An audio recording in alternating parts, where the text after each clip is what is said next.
Well, I was a college graduate. I graduated from Lincoln University in 1956 with a degree in the fine arts. But I had always wanted to become in law enforcement, to make some kind of contribution to my people and to humanity. I'd also wanted to become a minister because I felt that somewhere along the line that I would be of service to the higher truth. So after I graduated from Lincoln University, I had a job offer in Mayfield, Kentucky, as a music teacher. I turned that down because I became employed as the first African American for the Pinkerton National Detective Agency. I was a full-fledged detective. I was told by the person that hired me that I was the first African American or Negro that was a full-fledged detective for that agency. And that happened in St. Louis, Missouri in 1956.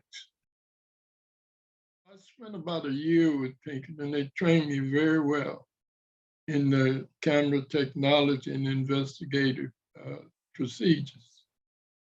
After that, in 1957, I went into the Illinois State Police and I became a state trooper. That's where I met and saw for the first time at a distance President Kennedy. He was a senator running for the U.S. presidency at the time. He came through Peoria in 1960 to give a speech in front of the courthouse, a campaign speech. He was running against Nixon. All right. Now, during his visit there was a Secret Service agent, Special Agent in Charge, Fred Baxter. I was the one appointed to escort Fred Baxter around the city while he was on that detail.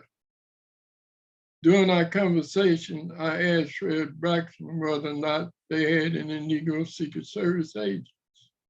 Fred Baxter said he didn't think so, but I could put in an application and he would process. So I went to Springfield, Illinois, filed an application, and on October 30th of 1960, I was transferred to Chicago and became a member of the United States Secret Service. And that's how I happened to become a member. So now when I came to Chicago, I wasn't very well received. In the first place, no one helped me find a place to lodge. I ended up living with my sister for several months, who was a nurse here in Michael Reese Hospital. And the assignments that I had were check cases that were in African-American neighborhoods. Whenever the president traveled, Kennedy won the election here in Chicago by some 8,000 votes. And that's really what put him in the presidency. So on April 28th, President Kennedy was scheduled to come to Chicago. To think Mayor Daley had a big convention at McCormick Hall, McCormick Place, they call it today. Now, whenever the president would travel, there's a contingent of agents who are stationed in whatever city he travels in, who has assistant aid in the president's protection. When they were assigning the protect positions, normally they used uniformed policemen in places where there might be some confusion as to whether or not entrance or exit could be at that position. So now they moved a uniformed policeman from in front of a washroom, and they gave me his place. He assigned me to stand in front of a washroom. I was somewhat disappointed, but at that time, I'd only been on the Secret Service for a few months. But I did understand that this was strictly a racial thing that was going on, because some of the comments made during the meetings prior to the assignment were negative. And they were saying, well, that's what you deserve and that's where your people need to be. Such comments that would destroy the integrity of the position that I was holding. So now here I am, assigned to the washroom on April 28, 1961, on the lower level of McCormick Place, a place where normally one would not expect to see any dignitaries except those who are attending the function. Normally, the president has a washroom set off for his use only, and that's where they placed me, not knowing that an event would happen that would change my life. At 8:30 p.m.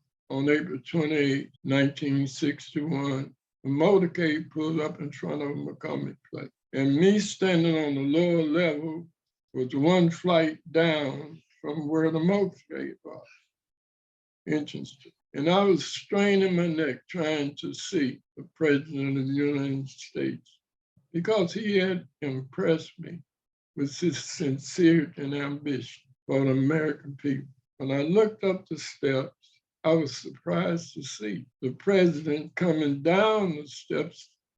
The first thing he wanted to do when he arrived at McCormick Place was to use the washroom, and there I stood. The president stopped right in front of me, and he smiled, and he looked at me and he said, "Are you a Secret Service agent, or you want a Mayor Daley's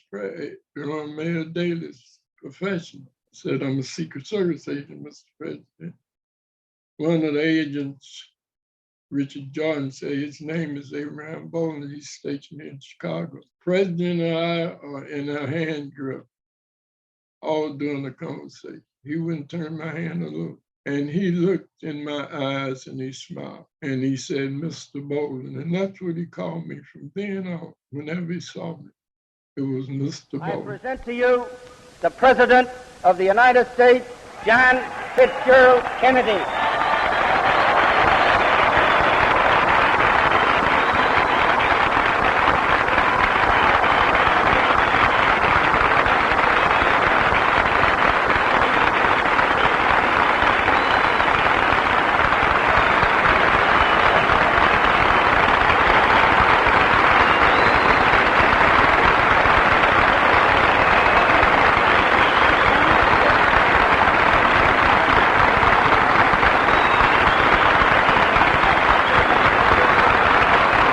Very much.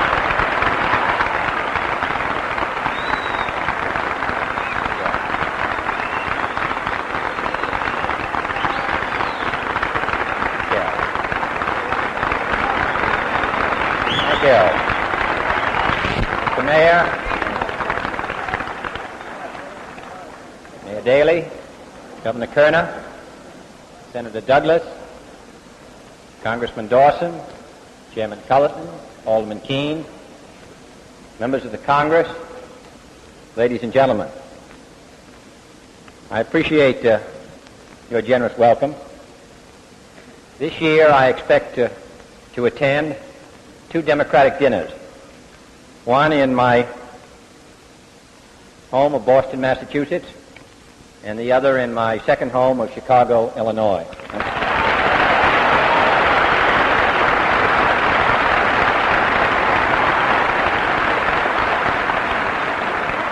He said, "Mr. Bolden, has there ever been a Negro on the Secret Service detail in Washington, D.C.?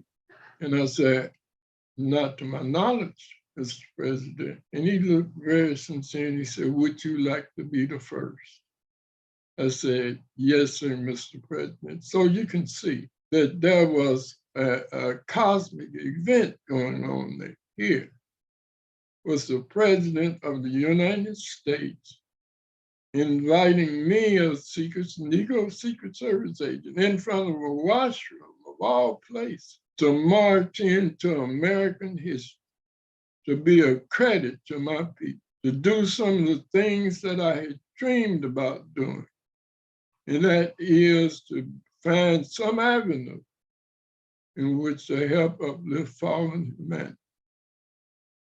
And so on June 6, 1961, I reported to Washington, D.C. on a memo from the White House and walked through those two white doors and became the first African-American Secret Service agent assigned to the White House detail. I was awestruck. As a matter of fact, on April the 28th, when I came home and told my wife that I had met the President of the United States, she looked at me and said, "You lying, eh?" And I said, "No, I'm telling the truth." I said, "We shook hands." She said, "Oh, come on, eh?" I said, "And he invited me to Washington, D.C." She said, "Oh, that's too much." She didn't want to believe it because it was so coincidental. And it was one of the things, because I had talked with her many, many times about becoming an ambassador or some diplomat to serve the United States government and help uplift my people. When I went into the White House, it was like Peter Rabbit walking into a thorn bush. There was no welcome for me. The agents, many of the agents, not all of the agents that were assigned to the White House detail, either ignored or showed some mannerism that would disregard me as a person. As a matter of fact, during my venture within the Secret Service assigned to the White House detail, I had an occasion to go to Nantucket Sound with the president on the 4th of July. He left Washington, D.C. on the 2nd of July. And we went to Hyannisburg, Massachusetts, where the president, number one, he introduced me to all the young kids who had a pickup football game going on in front of the Kennedy compound. He called them together. And I'm not sure just what children were there, but there was a host of them. And he said, "You're going to see Abraham Bolden walking back and forth around the compound. This is Mr. Bolden. He is a Secret Service agent. And if you address him as Mr. Bolden." No, and that made a deep impression upon me, because my people were being called all over the world any name except Mr. We were lowly regarded, hunted down like rabbits, like deers, murdered. And not only were anyone who sympathized with us were given the same treatment. And I just thought it was so remarkable and such an event for me to be moving in the path that I was moving in, becoming a historical individual, a positive historical individual, where there was so much negative publicity concerning my people. Our houses were being bombed, churches were being set afire. 4 young ladies, 4 young children were burned alive in a church in Alabama. And so this is the situation. And as I said, this segregated policy that was being followed within the United States at that time, President Kennedy noticed it. And he sincerely faced American people and said that he would do something to bring about a change. And I believed him, and thousands and millions of my people believed. And that's how he became the president. Now, one thing that deeply disturbed me was I was on a post in June, standing in front of the White House door. The vice president at that time was Lyndon Johnson. I was on post standing right in front of the White House door. Yes, it was June. No question about that. When President Johnson made a visit to the Oval Office, when the door opened, the first thing that President Johnson said to the two who were standing in the Oval Office at that time, who were Bobby Kennedy and John Kennedy, said, "Are you bastards trying to send me to prison about some goddamn cotton?" Those were his exact words. And then the door closed. I could hear a terrific argument going on within the Oval Office. It was in mid-June 1961, and I was on detail at the White House. Lyndon Johnson and his chauffeur, they came to the White House. The rest of the agents had gone out for lunch. It must have been about 5:30, 6 o'clock in mid-June 1961. The car pulled up in front of the White House. LBJ got out, slammed the door as hard as he could. You could tell that he was a very angry man when he came to the White House door.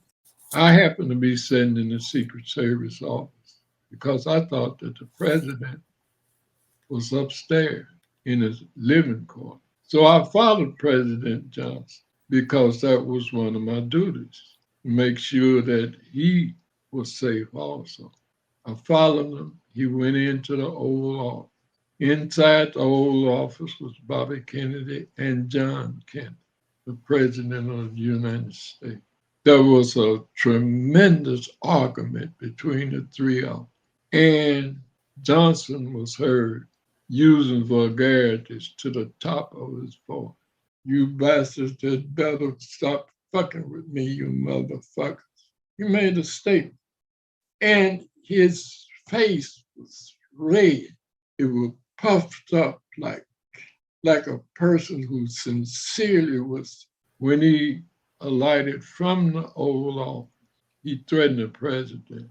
He told the president, "You're going to get enough of fucking with me." And he was very angry. And then Johnson looked at me, and his chauffeur had walked back to the Oval Office door. And Johnson asked his chauffeur, "Who is that boy standing there in front of the office?" Chauffeur responded, "He must be an agent of the Secret Service, or he couldn't be there." And they walked off. I followed them back to the car. Chauffeur drove a limousine. Johnson left. But it stuck in my mind what he had told the president, especially after that the president was assassinated. Now, I'm not accusing Lyndon Baines Johnson, our former president, of anything. All I'm doing is relating to the American people something that I saw, something that I heard. And I think that that should have been aired before the Warren Commission, that there was a threat inside of the Oval Office, a threat made to the president and the president's brother by a vice president of the United States. I heard the name Estes, and I imagine that that was Billy Solis. What I have said has been confirmed by other sources.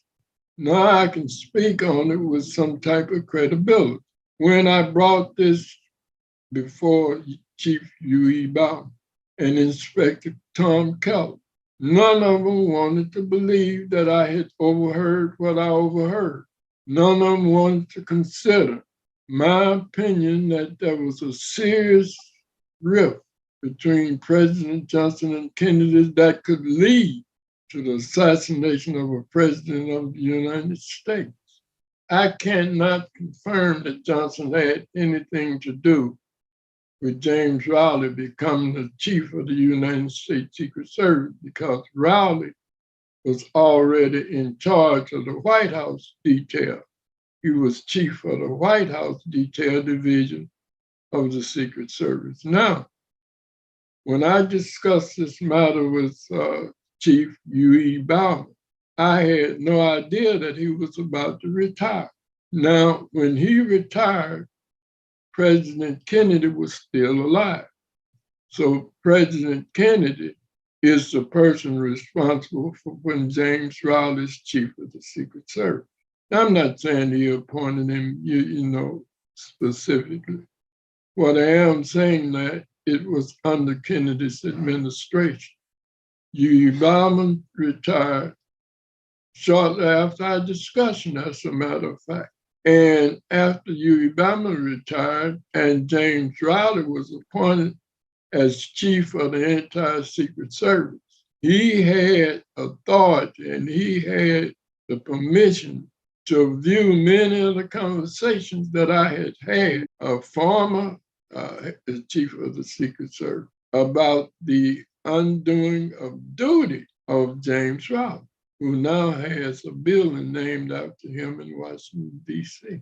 So you could see that my days were numbered, because when James Rowley came into power and sat in that chair of the chief's office, I remember when we went to Hyannisport, Massachusetts, to the Kennedy compound. We were on the press plane going from Washington, D.C. to Otis Air Force Base in Massachusetts. And by the time that the plane landed, several of the agents were so inebriated that they couldn't walk. They were just drunk. Liquor was passed out on a press plane, and I would say that 50% of the agents, when the press plane landed, 50% of the agents couldn't protect the President of the United States. So, Rob, it was horrible. And then when we went to the Kennedy compound, we had an apartment not too far away. And every night that we were there from July the 1st until July the 5th. There were women in the apartment. They were drinking, having parties, using the government automobile for personal reason. There were prostitutes that were brought into the apartment. And a couple of agents drank breakfast. They drank hard liquor for breakfast before going to work. And it was just an undesirable situation for me. Because, as I said, I had been a Pinkerton detective, first African American, Pinkerton National Detective Agents, and I'd also been in Illinois State Police. And those were organizations that were the top of the line so far as their responsibilities were concerned. And I was just not accustomed to negligence when it came to your duty and responsibilities that you yourself swore that you would uphold. And I just couldn't bargain with that. Well, the standard operating procedure was to send an advance agent, and he was supposed to take care of the security with a number of the sheriff's department in the county and the local police. And the Secret Service agents assigned to that particular district would also be assigned certain positions in regard to the protection of the president. Now, I think that Lawson, who was the advanced person who did the advanced detail for President Kennedy in Dallas, Texas, was one of the most diligent Secret Service agents during that period of time. That is why it never reached Lawson that the threat, a call came into the Secret Service office saying that they had information from a person who called himself Lee. The FBI called the Secret Service during a meeting that we were preparing for November 2nd when the president was to come to Chicago. Lee informed the FBI. The FBI called Mr. Maurice G. Martineau of the Secret Service and said, we have information that there will be an assassination attempt on the president if he comes to Chicago to the football game. Now, I'm not a researcher. I had not delved into any of this that the research are finding out today. But I do know that in October over 1963. There was another information that was gathered by the Secret Service informant in Chicago that said that the president was about to be assassinated and that it was a done deal, that the money had been put up by Israeli sources.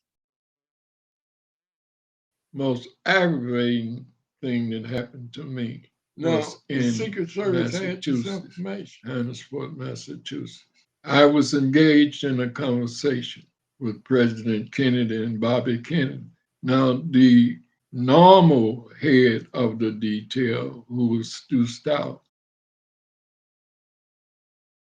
of my detail that I was on, was off, and he was substituted by Harvey Henderson. Harvey Henderson was a racist. He didn't like me, and he made no bones about it. So when he saw me talking with President Kennedy and being introduced to Bobby Kennedy, and then some members of his family, when we got back to the apartment where we were living, a little house, Harvey said, had been Bolden. Said, I said, what, Harvey? To have been making threats about the life of the president. On about November the 1st, Vallee was picked up by members of the Secret Service in Chicago, and they found rifles in the back of his trunk, along with some explosives. But he was never charged with anything, and all of a sudden he disappeared. Now, you know, on November 1st, Diem of South Vietnam was assassinated. President Kennedy was to come to Chicago on November 2nd. But early in October, there were a company of Cubans. There were 4 Cubans that came and rented a house, a hotel room on the north side of Chicago. The landlady who cleaned the room looked inside and said that she saw rifles with telescopic sight laying on the bed. So she was suspicious that these persons were up to some wrongdoing. She didn't associate it at the time with the assassination of the president, but with the threats that the Secret Service knew about, I immediately associated the two. Now, I couldn't prove that there were anyone that came from anywhere else in order to harm the president. I couldn't even prove that there were anybody came from Detroit, but other researchers, long after the event, found out that there was in fact gun runners who came from Detroit to the north side of Chicago for the purpose of selling arms. And that's what the landlady had seen.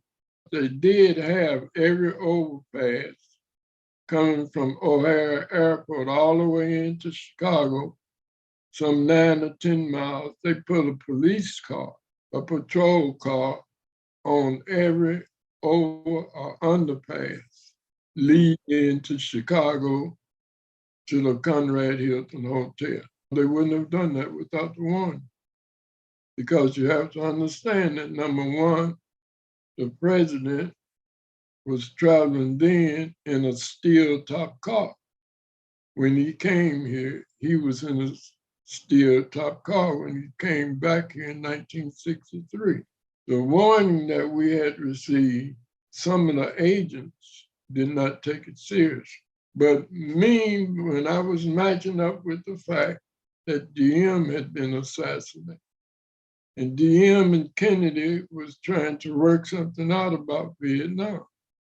You see, my mind was traveling so fast, I was connecting things that I shouldn't have been able to connect. I could see things. I could see this thing building up to the death of President Kennedy. I could just feel it. I could taste. Nobody wanted to take action. Now, those buildings in Dallas, Texas, there was no reason according to protocol for anyone to have been able to sit near an open window. When Lawson knew that, had been followed. So that means that someone, after the protective research was done, interrupted and changed the method of the president's route and the precautions taken to make sure that he wasn't assassinated. Perfect. I had gone to Washington, D.C. on May 17, 1964. While I was there, I was told that I had to return to Chicago because a counterfeiting ring had been broken in one of the suburbs of Chicago, and they needed my expertise in infiltrating the rest of the group. When I came back to Chicago, I was taken to the United States Attorney's office, where Mr. Martinoff, the U.S. Attorney, said, "We're going to charge you with trying to sell a file, soliciting a bribe." Sure, I had a trial. As a matter of fact, you can go into federal history trials, and no defendant has had to endure 2 trials back to back without a continuance. Had a trial started July the 6th, another one started August the 3rd. That's unheard of. You have Trump now, he was recently indicted. He won't be tried for several months. There were others who were indicted in Chicago. They were released for several months. I was arrested, tried within 30 days, had 2 trials within 3 months. Unheard of in federal judicial proceedings. My pardon application had been filed under President Obama, who took no action whatsoever. When President Trump was elected in April or May after his election, he sent 2 FBI agents to my house after someone had brought to his attention that I had a pardon pending. And they interviewed me for 6 hours. They talked to everybody almost in the neighborhood, St. Louis, everywhere that I had lived. They did a background check on me to see if I could qualify. Things developed where President Trump could not sign that pardon. Because of problems of his own, President Trump began to pardon so many people that a pardon from President Trump wouldn't have meant a sheet of paper to me, even though he renewed the interest in it. Now, by President Obama ignoring the fact of the discrimination, the segregation, and the embarrassment that I had received as an agent of the government. President Obama setting a single-day record for clemencies granted, pardoning 78 people and shortening the sentences of 153 others. And by me bringing that fact forth to the American people through Facebook and other writings that I did, I put the pressure on Biden to take action.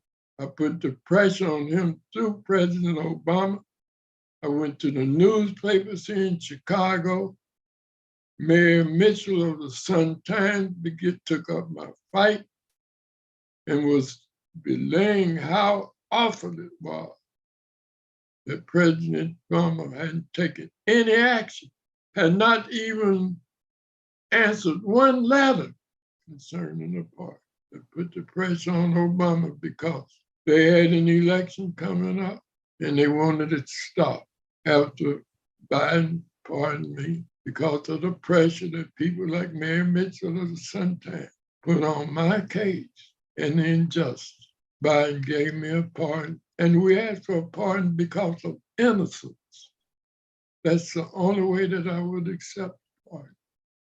It had to be because of innocence. That is written in the pardon. And by him granting that pardon, as it was filed, then he is declaring as the president of the United States that I was innocent at the time I was convicted. And I deeply appreciate him signing that pardon application. Now, it'll do me little good. Now, I'm 88 years old. half blind, triple, going crazy. So it'll do me a little good now. But I am able to carry on and be of service to humanity. And that was my original goal in life.